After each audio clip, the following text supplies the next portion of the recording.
The Movies of the Meek, where we watch made-for-TV movies and miniseries so you don't have to. From Gia to Xenon, Hysteria to Sybil, welcome to Movies of the Meek.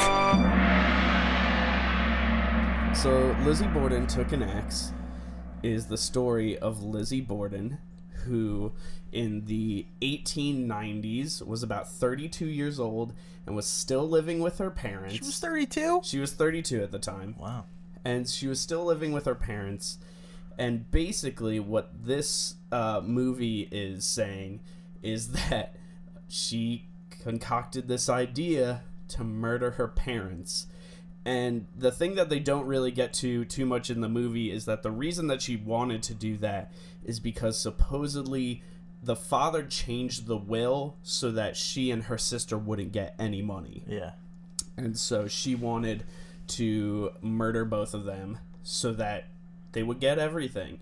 And that's why in the trial they're like, you know, she killed the stepmother first. That way the inheritance would go to them. And it's like, fucking, it doesn't matter what order they're killed in, does it really that much? No. Whatever, it's fine. No, it's that was a good summary of the movie. Yeah, thank you. That was great. Now, I originally thought it was going to be like a whodunit. Okay. But we quickly learned that she, in fact, killed them. Yeah. So the movie's really about seeing if she gets acquitted of those murders, which she does. Yeah. Now, I did a little bit of research, and they don't know if she did it in real life. They do correct? not. So Yeah. this movie just decides that she did it. Yes. That's a little weird. Yeah, and that that's... they kind of just made that conclusion and then tainted a reputation. Yeah. Yeah, and that's, you know, something that Christina Ricci was very inspired by, was this idea that she herself believes that Lizzie Borden committed these murders, and that's why she was so interested in this portrayal of it. Mm-hmm. Now, when I picked this movie, the reason that I picked it was because, so this movie spawned a TV show. So immediately after this came out, about a year later, they had a TV show. And it picks up right at the end of this movie. Yeah. I read a little bit about it. It's just them trying to adjust to being the freaks of the town, right? Yeah. And so I thought they would delve into that at least a little bit in the movie, and that's what I was kind of intrigued about, and that's why I wanted to watch the movie, because the idea of what happens to a person when they're accused of being a serial killer, and the idea of what happens to a town once it has a serial killer in it, I find that really intriguing, and that's a really cool story and a cool narrative device, but this movie had none of that. A little bit. At the end, her and her sister were shopping, and like all the shops were closing their doors. Yeah. Yeah, and it touches upon, but yeah, it's not the main driving force of it not at all. Yeah. So we can start getting into kind of the things that happen in the movie. So one of my favorite things that happens right off the bat is that they really want to hammer in. They're like, check out this fucking axe. And so the one thing that they keep showing is just a sequence of someone just swinging it at a whole group of birds. Just like there's a shit ton of birds. And the axe is just like, they're just swinging it around and the birds flopping all everywhere.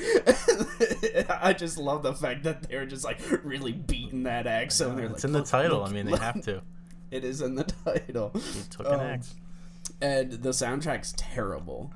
The soundtrack... Well, I wouldn't say it's terrible. I mean, in a different movie, it might be okay. Yeah, but it keeps cutting in and out and in and out of that hillbilly fucking dumb rock music, and it's just garbage. I'm sorry. And that was another thing. I did way too much research before even watching the movie, because I had this whole fucking conspiracy theory in my head where I was like, this movie, you know, The Knick ripped off this movie, because if you watch The Knick and you watch the show Lizzie Borden Chronicles, their soundtracks are nearly identical. And I was like, that fucking, you know, The Knick ripped this shit off because Lizzie Borden the movie was first. And then I watched the movie, and this movie's soundtrack is nothing like The Knick. And so that just means that the same composer, his name is Tree, okay? The dude's Tree. name is fucking Tree. Hell yeah. So Tree Adams went and fucking recorded basically a rip-off of the Nick when they turned this into a TV show. So he just so he copied the Nick. It's all the way around. Okay, cool. Yeah. That makes sense. Yeah. Because this soundtrack was all over the place. Yeah. Right? It had that kind of suspenseful mystery type music, and then it would jump immediately into these musical numbers. Like these what band does this remind you of? It's like some of these songs. I have no idea. Like it's just I think I told you it kind of reminded me of Cage the Elephant a little bit. Specifically, and we both played Borderlands 1. Yeah. Like the intro to Borderlands 1. Oh, yeah. That song, what was that called? Ain't No Rest for the Wicked or some shit. Remember that song? It's kind of that like rockabilly type. Yeah. And this is set in late 19th century Massachusetts. Yeah. So like it doesn't gel at all with the movie. Well, no, and that's honest. One of my problems with the movie is that they just have this weird soundtrack the whole time, and it comes in at the worst moments. Yeah. Like the funeral for the parents. Yeah. Okay? What was that about? Immediately after the funeral, they're like, now we have to excavate the bodies. Bow, bow, down, wow, now, now. And I was like, what the fuck is happening? It like can't decide what it wants to be. And then, Like ever. Like there's never a point in the movie where like, okay, this is like the tone of the movie. It's all over the place.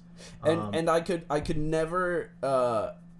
One of my problems, I don't know if you had this problem, I don't know, maybe this was just me as a human being, I have this as a problem with myself. I couldn't figure out when the trial was and when the interrogation was, because they have like that. They had the judge in the interrogation. Exactly. Because so that was the interrogation. Yes. The guy kept saying, "Your Honor." Yeah. And I was like, maybe this is very accurate. Maybe they used to have judges in police interrogations. Yeah. I have no idea, but I was confused as well, and I was like, well, how come there's no jury? Because it's just they were in a room, and then you realize that it's just the interrogation. So I don't know. Yeah, I should have looked that up, but I don't. And when they so they refer to that as the inquest. That's something, the interrogation. If you watch any documentary on Lizzie Borden, they're always like, at the inquest, that is when they really hammered in these parts and got her to differentiate between this concept and this concept. But the other thing that I thought was, it's not funny or interesting, whatever it is, the jury is all men, and I was like, at what point in Massachusetts history did they start allowing women to be on the jury? Looked it up. 1949. Really? Yeah. That's when women were allowed to be on a jury in Massachusetts, which, fun fact, is super fucking culturally late in comparison to everywhere else in the United States. Wow. But that saved her, according to this movie. Having all men and having them be super sexist is what got her off. Because if there were women in the jury, they'd be like, oh, we can do this. We can murder people. Oh, yeah.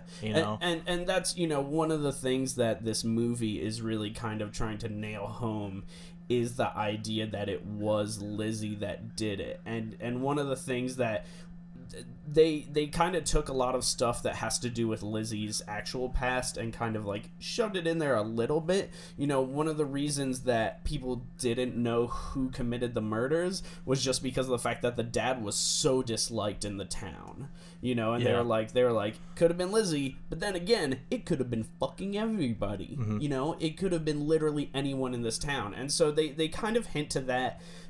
With the sequence in the beginning where, he has the workers and they're like, hey, are you gonna fucking pay me the full amount? He's like, I'll pay you for what your wages worth. Yeah. I'll pay you for doing the work that you didn't do. And they're like, yo, man, you're a fucking cheapskate. And then it shows Lizzie taking money out of the wallet and taking a watch. And I was like, oh, she's gonna go pay those guys. Like, that's gonna be so nice. And she's like, I'm gonna buy me a new dress.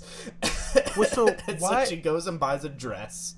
Now, the reason that I'm bringing this up is because the maid and the stepmother okay, accuse her of stealing, and they accuse that they basically, so when she goes to buy the dress, she also steals a mirror from that store, and one of the little caretaker people watches her steal a mirror, and she leaves, and when that happens, that's when the police come to her house, and that's Lizzie's first interaction with the police, and that's when they also bring up, they're like, I also think she stole a fucking money from me, and I think she stole my watch. Accusing her.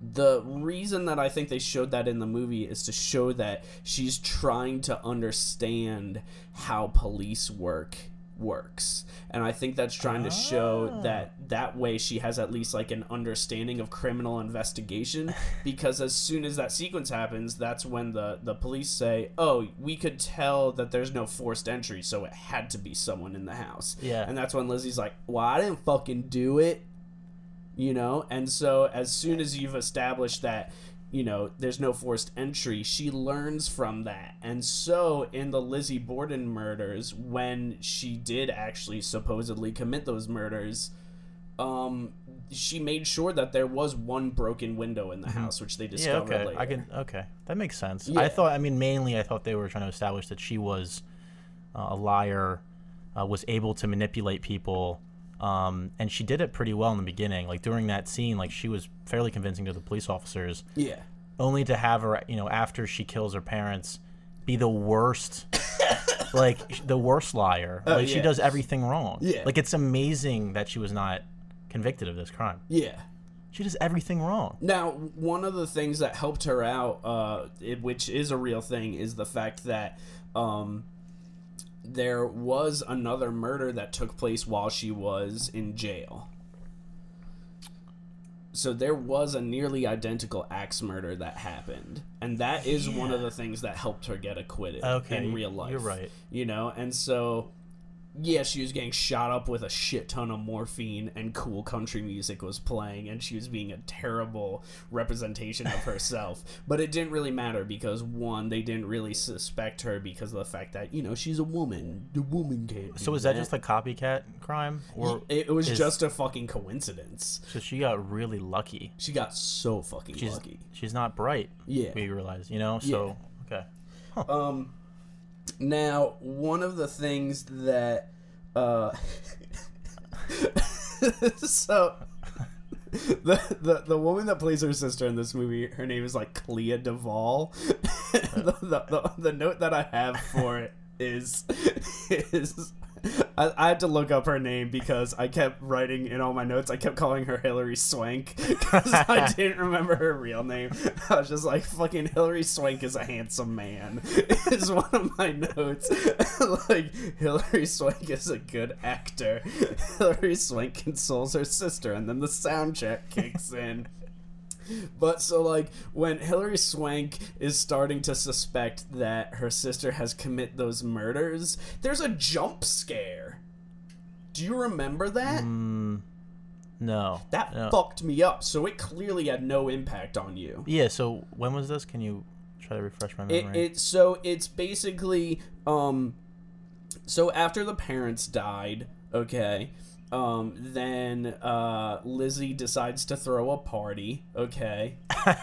Yeah, like, oh yeah, she did that. And so that's when Hilary Swank is like, what the fuck is wrong with you? Yeah, okay. You know, like, you're a terrible person. And she's like, no, I'm not a terrible person. She's like, they're not your friends, you're a fucking freak to them. Like, why are you doing this? Why are you acting like everything's normal? She's like, what life would you rather me have? And so Hilary Swank is starting to suspect some shit.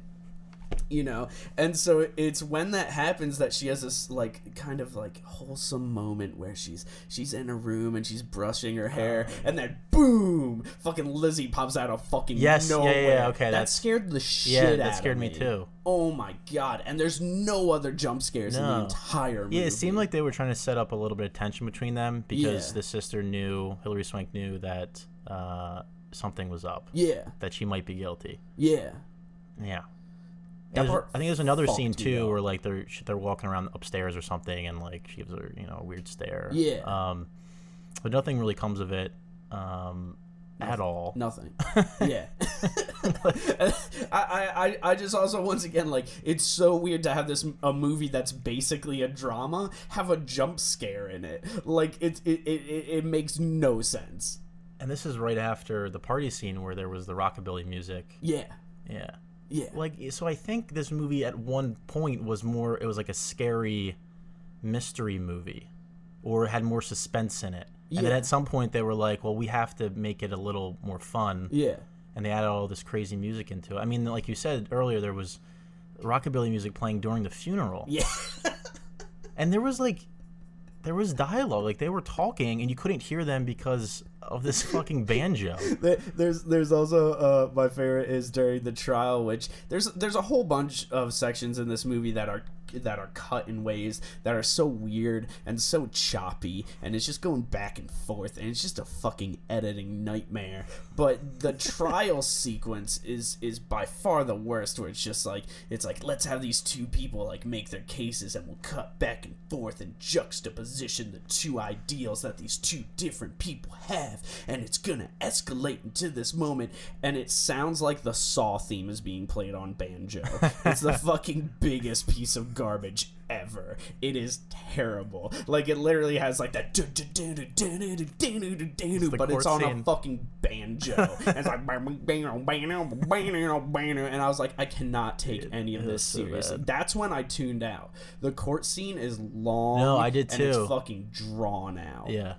Yeah, I tuned out, and I actually missed a little bit after that. As usual in this fucking podcast, I like missed 10 minutes of the movie. Endings are hard, man. No. You know? And this one really does wrap up, though. Yeah. So after she gets acquitted, because everyone on the jury are men and sexist, which I think is the point of this movie, maybe. Yeah. Like, sexism caused this murder to get off, which is kind of like this woman to get off for killing her parents. Yeah. Which is kind of a weird message for Lifetime. Well, I mean, it's a cool statement if that's what they're going for. There's a few things that are interesting about it. One, I don't know if maybe this is just my brain and I'm finding these patterns in movies. This is another movie where a character had like an Oedipus complex where she wanted to fuck her dad. You know? Yeah. Okay, so you agree with that? What the fuck was that, you know? Yeah, I couldn't tell if they were trying to establish that she like loved her father, but then it got really creepy. Yeah, it was too much though. Didn't she like fucking like grab his hand, like kiss it, and then like coddle? Yeah, it was really strange. It was very strange, and that's, you know. And then he kind of gets flustered, and he's like, "Well, you got to meet someone." So, like this, we cannot fuck anymore. So the things with that are, you could see that maybe that was them trying to show that she can manipulate men. You know, maybe she understands the way that men can be interacted. I think that's what I thought watching it too. Was like, this is kind of showing that she's just playing everyone. She's a mastermind. And then she murders him naked. That was weird. Well, yeah, and that's no, because she had the white. No, because she killed her mom. Her mom, like in that the white gown, and then she disposed of it. We see a shot of her. She took it off and put it in the shed, and then she goes. Or she hides it behind something, and then she's naked. She's naked when she kills the father. Now, in an interview, Christina Ricci says that that's a really brave, obviously, thing that she did. Super brave of her to be naked. But the other thing that she talks about is that that it makes sense that she would be naked when she commit that murder. She was like, of course it's easier to wash blood off of your body than it is for you to wash blood off clothes. Then why wasn't she naked for the mother? Yeah. So, it doesn't make any sense. Now, another thing that I think is interesting, which this was brought up in the actual trial, wasn't brought up in the movie, is they theorized that Lizzie was in a lesbian relationship with the maid. Yeah. And that's why she wasn't pursuing men, was because of the fact that she was a lesbian. Wasn't there a shot, didn't they touch on that in the movie a little bit? Wasn't there like a weird shot with them too? I thought there Oh, there was. Like all the real tension that happens with the maid is solely because of the fact that she is being cooperative with the police. Okay. Yeah, but that was another one of the things that people theorized during the trial. They were like, this woman's a fucking lesbian, and that's why it became like kind of a witch hunt in that way, because of the fact that they were like, she never got married, she never did any of this stuff, she's a fucking lesbian. Okay, so I read that the murder was a reaction from that her dad found out, her parents found out that she was having this relationship, so she killed them to hide that. That was one of the theories on Wikipedia. Which I think is unlikely, but I think that would have been a more interesting story for Lifetime to have told. No, they just picked it for money. It was just over money, which is a weird thing. What was I gonna say? Also, through my research, I found out that her uncle was there the night before. And he had a terrible relationship with the father. Like everyone did. Which is also like, if they put that into the story, that might have made it a little more interesting. And I think that's, you have a very clear choice that you can make, and they made it, which is you can either have it be like an open and shut case where they're like, Lizzie was the killer, she did those murders, it's cool she got away with it. That's the movie that they decided to tell. Which is the least interesting, in my opinion. Or the one that you could have done is, like the Zodiac Killer. We still don't know who that is. But the movie was about trying to figure out who did it, right? Like, who was a Zodiac Killer? Over what the movie was like 4 hours long. That was a long one. It is a long movie. And that's what I thought this movie was going to be. Like, maybe it was the uncle, maybe it was Lizzie, but no, they tell you right up front it's Lizzie. And that's it. And then you're just waiting for the trial, which you think is happening midway through the movie, but it's not. That's just the interrogation, the inquest. And then she just gets off. Like 5 times I thought it was the trial. Oh, my God. And she fucking breaks down in every single one. Yeah. She's terrible. Yeah. And she burns her dress. That's... Okay, so... They bring up the dress during the interrogation... because the police report, I believe, this is also a little confusing. So the police officer that inspected her noticed a stain on her blue dress she was wearing. She wasn't wearing this during the murders, but she kind of, I think when she killed her mother, she put it by the door frame or something, so some of the blood could have splattered. And she says it's stew. And then nothing really comes of that. But then I guess the report comes back to bite her in the ass during the interrogation, because he asks about it. She's like, well, I don't know where it is. And right after, she goes home and burns it in the backyard in a barrel. Like, what the fuck? And they made like, why would she do that? They made a huge deal about that scene where Hilary Swank comes out and she's like, Lizzie, what are you doing? And she's like, none of your business. Get back inside. You don't want to be a part of this. Like, what the fuck? Yeah. And the neighbor sees it. Yeah. Like, why wouldn't you just bury it or hide it somewhere in the house? Why do you have to burn it at night? Yeah. And it's just a weird thing to do. And in real life, Lizzie Borden's reasoning that she said, she was like, I burned the dress because it got fucking paint on it. You know? Yeah. I got paint on it, bro. Was the movie trying to tell us that she felt a little remorse for killing them? No. Because I thought she had multiple flashbacks of the murders. Like, it was affecting her throughout the movie. Like, she kept seeing it. That's just the way it's edited. But the editors were, like, they had a purpose behind it, right? No. You don't think it was just there for shock value? I just think they need to fill time. Because they show the dad's, like, sunken in, chopped up face how many times in the movie? Like fucking 20 times. Yeah. I mean, I will say that's some cool makeup. It looked great. I mean, it was cool looking. It was real good. And that was like the first, or one of the first shots you see in the movie is the murders and the dad's face. I'm like, holy shit, this is pretty gruesome for Lifetime. Yeah. Okay. Well, no, they just need to fill time. She didn't feel anything, and that's at the very end of the movie. You know, when once again she has another party. Lizzie likes to party, and the sister's like, "What's your fucking deal? Is this the life you want to have?" And Lizzie gets real close, and she's like, let me whisper something in your ear, you fucking dumb bitch. And, you know, she, that's when they go through a whole flash of... That's when they go. Excuse you. Excuse me. That's when they go through a whole flash of all the fucking. Which is shit insane because for the amount of words she says, it doesn't make sense. So this is like a 5-minute scene of like her whispering. It's like cuts from whispering to the murders. Yeah. And I feel like she's saying way too much describing the murders. You know what I'm saying? Yeah. But it was great. She's a real bitch. Yeah. You learn. I guess you're right. She doesn't care in the end. And that's when, you know, Hilary Swank decides to leave and she never comes back.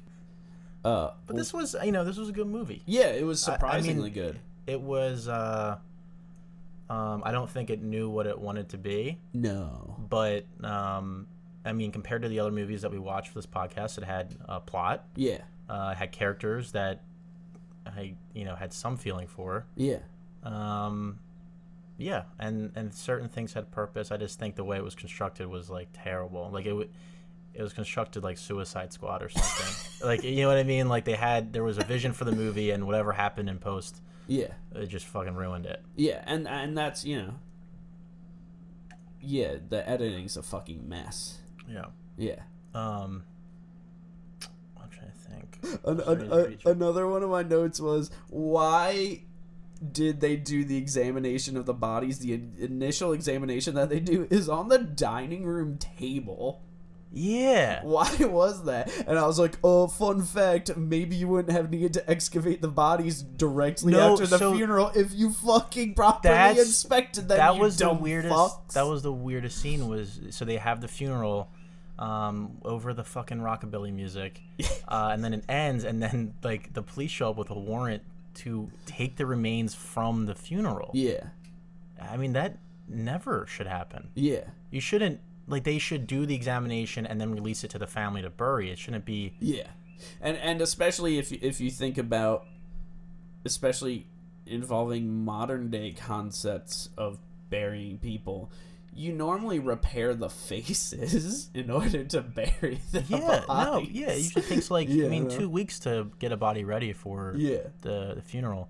So the movie kind of makes it seem like they do a quickie in the house right after the murder, and they just leave the bodies there, and they take them to the church, and I guess they get them ready, but that was really bizarre. Yeah. I mean, that scene had to happen so that later in the movie during the trial, the big set piece was when the main investigator slams down the two skulls. Yeah. That was pretty rad. Yeah. And like the dad's skull has a huge like crack in it. Yeah. It was cool. That was cool. That was a big moment in the trial. He thought it was gonna win too. Yeah. But he didn't. He's like, look at these fucking skulls, bitch. I feel bad for that dude because he was right. You know what I mean? And he had a solid case, though. Was he, though?